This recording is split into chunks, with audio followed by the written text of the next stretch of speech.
Thiruvananthapuram regional cancer സെന്ററിൽ അത്യാധുനിക robotic surgery ഇനി മുതൽ സൗജന്യമായി നൽകും. നിർധനരായ രോഗികൾക്ക് സൗജന്യ സർജറി നൽകുന്നതിന് LICയുമായി ധാരണയായെന്ന് RCC director doctor Rekha A Nair അറിയിച്ചു. ഈ വർഷം 100 രോഗികൾക്കാണ് സൗകര്യം ലഭിക്കുക. സർജിക്കൽ റോബോട്ടിന്റെ സഹായത്തോടെ നടത്തുന്ന ശസ്ത്രക്രിയയാണ് റോബോട്ടിക് സർജറി.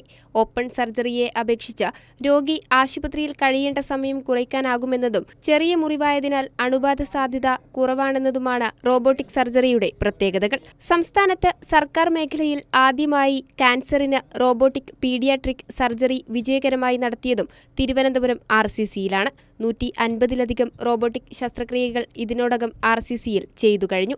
ഇതിനു പിന്നാലെയാണ് നിർധനരായ രോഗികൾക്ക് RCCയിൽ അത്യാധുനിക റോബോട്ടിക് സർജറി ഇനി മുതൽ സൗജന്യമായി നൽകാൻ തീരുമാനമായത്. സാമ്പത്തികമായി പ്രയാസപ്പെടുന്ന കുടുംബങ്ങളിലെ രോഗികൾക്ക് LIC ഇന്ത്യയുമായി ചേർന്നാണ് സൗജന്യ ശസ്ത്രക്രിയയ്ക്ക് സൗകര്യമൊരുക്കുക.